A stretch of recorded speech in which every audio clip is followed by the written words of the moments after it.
सद्गुरुदेव जय पद शरणं श्रेयस रूप शरणं शरणं जय सद्गुरुदेव जय पद शरणं श्रेयस रूप। भगवान श्री कृष्ण ने विहार की शुद्धि पर बड़ा भारी जोर दिया। कैसे होगी इसका तरीका इन संतों ने बताया, बहुत सुंदर तरीका। जब दुनिया के सारे काम समाप्त हो जाए आपके,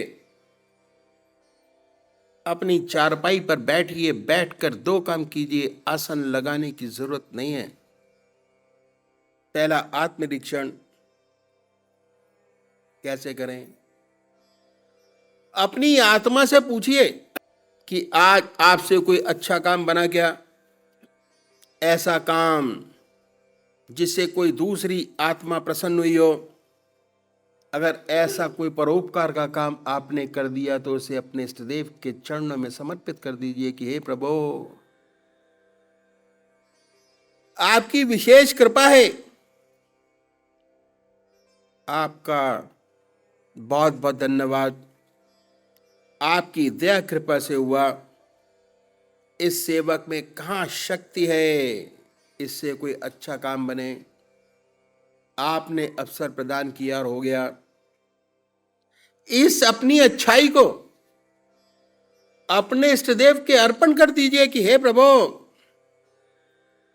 आपने कराया, आपसे हुआ। फिर सोचिए कि आप में कोई कमी तो नहीं है। इसके लिए किसी गुरु गाइड की आवश्यकता नहीं है। अगर आपकी आत्मा कहती है कि नहीं है तो बड़ी अच्छी बात है। अगर कहती है कि आपकी जिंदगी में झूठ है, कपट है, जिंदगी में काम है, क्रोध है, लोभ है, मोह है, अहंकार है, अगर ऐसी कोई चीज नजर आती है तो इसके लिए प्रायश्चित करना बड़ा आवश्यक है। और हम भगवान के सामने प्रायश्चित करें। परमात्मा हमें इन कमियों से मुक्ति करे। प्रार्थना बहुत बड़ी चीज है। अगर परमात्मा के सामने ऐसी प्रार्थना करते हैं तो भगवान हमारी आत्मा को बहुत ऊंचा उठाता चला जाता है।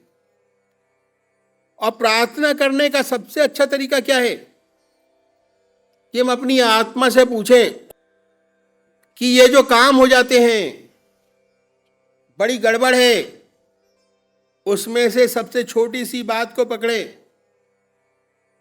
बड़ी को ना पकड़े। जो आदतवश हो जाते हैं, जैसे गप लड़ाने की आदत पड़ गई है और उसमें झूठ बोल जाते हैं, इससे कोई फायदा तो नहीं। झूठ तो झूठ है, बिना मतलब झूठ क्यों बोले। अगर आपकी आत्मा कुड़ती है तो ऐसी छोटी छोटी बातों को पकड़िए। अपने इष्टदेव से वादा कीजिए कि हे प्रभु, हमें ऐसी शक्ति प्रदान करो कि कल से ये छोटी सी खराबी ना हो। परमात्मा से वादा कीजिए और अगले रोज से उस छोटे से दुर्गुण को छोड़ दीजिए। अगर आप छोड़ते चले जाएंगे तो आपकी विल पावर, इच्छा शक्ति बढ़ती चली जाएगी। धीरे धीरे बड़ी बड़ी कमियां, खराबियां जो हम में हैं, जिन्हें सोचते कि नहीं जा सकेंगी, उनमें भी परिवर्तन होता नजर आएगा। वह भी छूटती नजर आएंगी। शर्त एक है, जिस बात का भगवान से वादा करे, जिस बात का अपने इष्टदेव से वादा करे, उसे पूरा अवश्य करें। अगर वायदा करके पूरा न करेंगे तो इच्छा शक्ति घटेगी। न करना चाहे, लेकिन वायदा करके पूरा न करना खराब है। जो वायदा करे पूरा करें। इच्छा शक्ति, विल पावर बढ़ाते चले जाइए। इसके बाद अपने इष्ट देव का ध्यान कीजिए, उनको याद कीजिए। और जब याद अच्छी आ जाए तो उसी ध्यान में सो जाइए। फायदा क्या है इसका? ये अभ्यास, अगर ये अभ्यास करेंगे, बहुत विशेष लाभ आपको मालूम होंगे। जो ऐसे भाई बहन हैं जिन्हें ऊट पटांग सपने आते हैं, ऐसे सपने आने बंद हो जाएंगे, नींद अच्छी आएगी, बेखबर होके सोएंगे। जब अभ्यास और बढ़ेगा तो आपके सपने बदल जाएंगे, सुंदर सुंदर सपने आएंगे। आप देखेंगे कि पूजा कर रहे हैं, कभी कभी देखेंगे कि आप अपने इष्ट देव के मंदिर में बैठे हैं, पूजा कर रहे हैं। अपने इष्ट का दर्शन, अपने गुरु का दर्शन, कभी सत्संग में बैठे हैं, फिर साधक और तरक्की करता है तो बड़े सुंदर सुंदर अनुभव खुलते हैं। सोते सोते अनंत सूर्य का प्रकाश नजर आएगा, सारा शरीर विद्युत से ओतप्रोत नजर आएगा। जब सो के उठते हैं तो बड़ा अचंभा होता है, बड़ी हैरत होती है। ऐसा साधक जिस ध्यान में सोया था, उसी के ध्यान में उठा, उसके मुख से परमात्मा का नाम निकलता है। अपने अंदर ध्यान की सुंदर अवस्था पाता है। जो अच्छे साधक है, जिनके आज्ञा चक्र पर स्पंदन होता है, अगर सोते समय आज्ञा चक्र पर स्पंदन था तो जब सो के उठेंगे तो आज्ञा चक्र पर और स्पंदन तेज होता मिलेगा। और यही है विहार की शुद्धि, जिस पर भगवान श्री कृष्ण ने बड़ा भारी जोर दिया। ये तरीका इन संतों ने बताया कि आधा घंटा सुबह पूजा का, आधा घंटा सायकाल पूजा, आधा घंटा रात्रि भोजन, आधा घंटा सुबह भोजन। हर व्यक्ति 6 घंटे सोने के, यदि हर व्यक्ति चाहे कितना व्यस्त क्यों ना हो, अपना 24 घंटे से 8 घंटे अपने बना सकता है। और दुनिया के काम करने का समय जैसा है वैसा का वैसा आपके पास मौजूद है, एक भी सेकंड नहीं लिया गया। यह है साधना का पहला स्टेप, पहली सीढ़ी। परमात्मा तू है, तेरी इच्छा पूर्ण हो।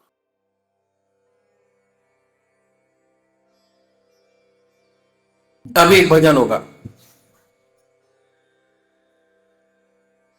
और भजन के साथ साथ सभी भाई बहन अपने अपने इष्ट का, अपने अपने परमात्मा के स्वरूप का ध्यान करेंगे, जिसको जो मानते हैं।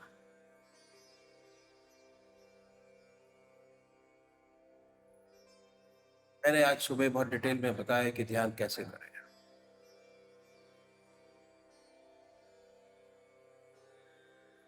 कैसे पूजा करें, कैसे योग करें, आनंद योग।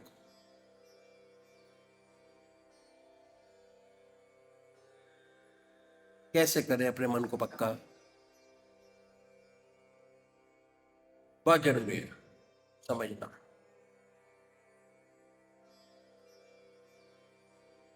सबसे पहले निश्चित कीजिए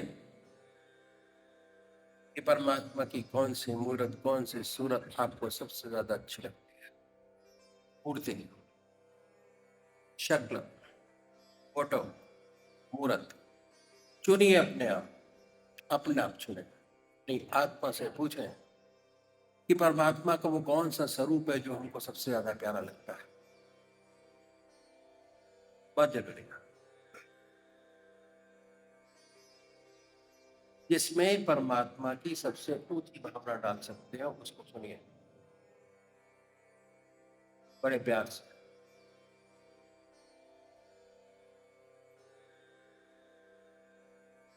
उसके बाद कौन सा मंत्र ऐसा है जो अपने आप आपके मन से निकलता है, सुने। दोनों चीजें हो गई, स्वरूप भी हो गया, भगवान का मूर्त भी हो गई और नाम भी हो गया। उसके बाद पूजा के स्थान पर जाइए, जिस आसन पर बैठे हैं उस स्थान पर बैठिए, आसन पर जिस आसन से आप बैठे हैं सबसे बढ़िया सुखासन, सिद्धासन, अर्ध सिद्धासन, ये आसन है बैठने के लिए। सुखासन से बैठे,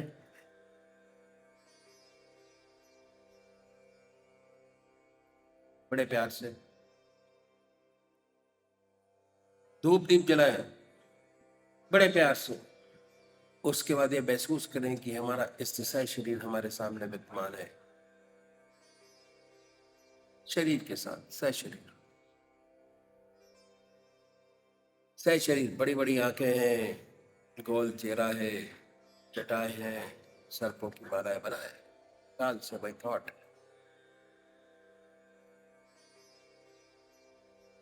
विचारों में, ख्यालों में उस पवित्र मूर्त को अपने सामने लाइए। जब वो मूर्त सामने स्पष्ट हो जाए,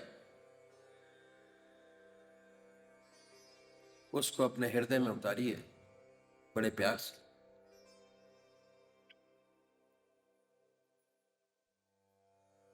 और दिल की हर धड़कन पर मंत्र सुनिए कि दिल की हर धड़कन से वो नाम निकल रहा है और हम सुन रहे हैं। जब तक ऐसा ना हो, बड़े प्यार से अपने मन के अंदर उस नाम को ले सकते हैं।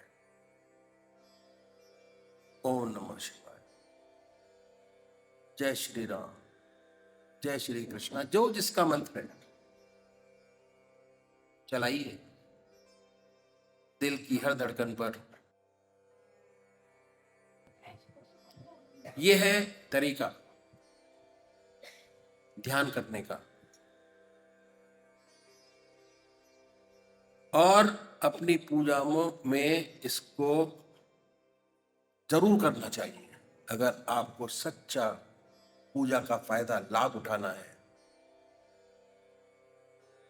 पूजा का मकसद चित्त की एकाग्रता प्राप्त करना, कंसंट्रेशन ऑफ माइंड, मन के भटकाव को रोकता है ध्यान योग। जितना मन भटकता है उतना रोकता है ये उसको। और जब तक ऐसी स्थिति पैदा ना हो तब तक पूजा का आपका मकसद खत्म हो गया, कोई मकसद नहीं। यह पूरा प्रोसेस ध्यान योग का मन के भटकाव को कम करना है, ध्यान की अवस्था को बढ़ाना है। कंसंट्रेशन, जैसे जैसे मन का भटकाव कम होता चला जाएगा वैसे वैसे आपकी स्थिति स्थित प्रज्ञ होती चली जाएगी, परमात्मा में आपका मन लगना शुरू हो जाएगा। तो यह बहुत जरूरी है। दूसरे वो भाई है जो निराकार भगवान के उपासक है, ओम अल्लाह वाहिगुरु, वो मंत्र को पकड़े और बड़ी आनंदमयी अवस्था बनाई,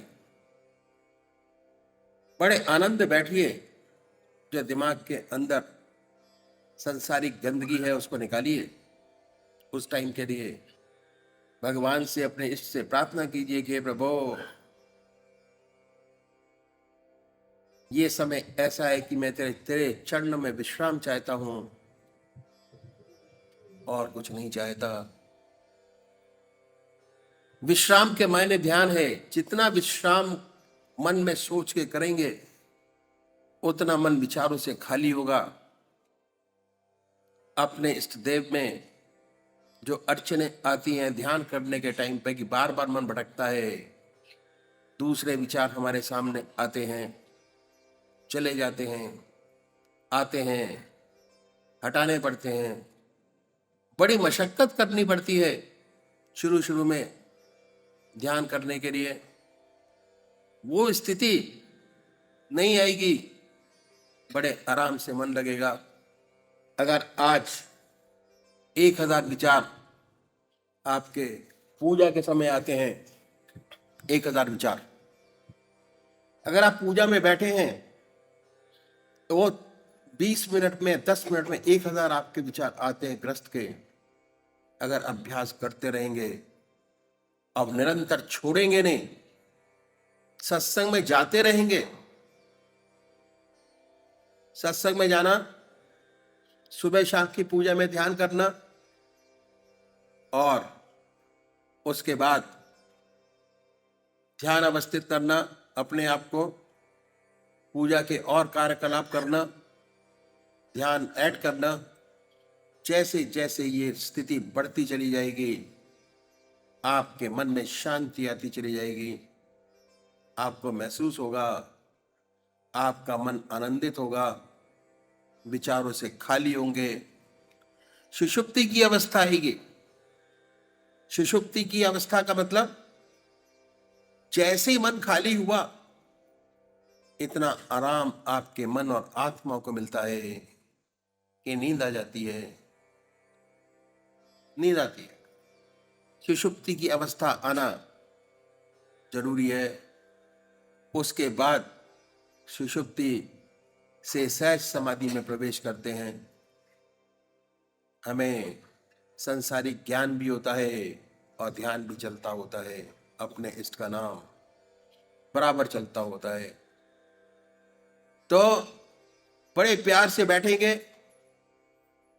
अपने अपने इष्ट का ध्यान करेंगे, चाहे वो साकार पुजारी हो या निराकार। इन संत महात्माओं जो ग्रस्त में हुए, वो रास्ता ध्यान करने का बताया, मैंने आपके सामने रखा। तो अभी एक भजन होगा, और भजन के साथ साथ सभी भाई बहन अपने अपने इष्ट का ध्यान करेंगे। श्रीमती फूलकली यादव जी भजन कहेंगे। सत्संग के बिना मेरा मन ना लगे, सत्संग के बिना मेरा मन ना लगे, मेरा मन ना लगे, मेरा दिल ना लगे, सत्संग के बिना मेरा मन ना लगे। मंदिर कह दिया मंदिर में जले, मंदिर कह दिया मंदिर में जले, मेरे मन कह दिया सत्संग में जले, मेरे मन कह दिया सत्संग में जले, सत्संग के बिना मेरा मन ना लगे, सत्संग के बिना मेरा मन ना लगे, मेरा मन ना लगे, मेरा दिल ना लगे, मेरा मन ना लगे, मेरा दिल ना लगे, सत्संग के बिना मेरा मन ना लगे, सत्संग के बिना मेरा मन ना लगे। कागज की पतंग हवा में उड़े, कागज की पतंग हवा में उड़े, मेरे मन की पतंग सत्संग में उड़े, मेरे मन की पतंग सत्संग में उड़े, सत्संग के बिना मेरा मन ना लगे, सत्संग के बिना मेरा मन ना लगे, मेरा मन ना लगे, मेरा दिल ना लगे, मेरा मन ना लगे, मेरा दिल ना लगे, सत्संग के बिना मेरा मन ना लगे, सत्संग के बिना मेरा मन ना लगे। काठे की नाव पानी में चले, काठे की नाव पानी में चले, मेरे मन की नाव सत्संग में चले, मेरे मन की नाव सत्संग में चले, सत्संग के बिना मेरा मन ना लगे, सत्संग के बिना मेरा मन ना लगे।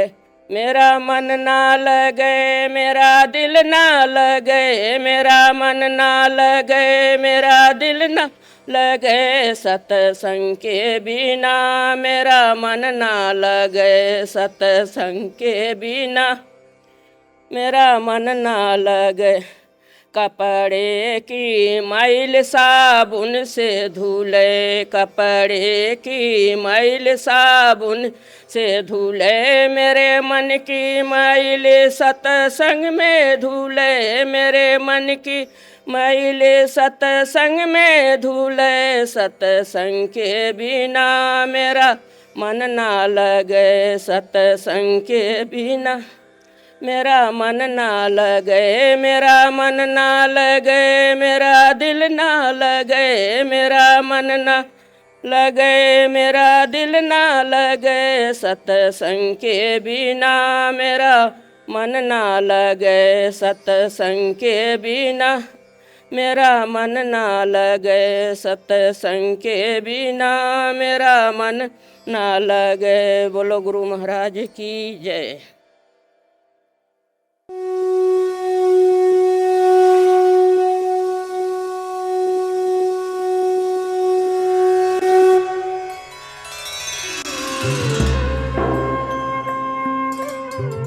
ध्यान योग के कार्यक्रम आनंद योग से निशुल्क जुड़ने के लिए संपर्क करें 9810239677।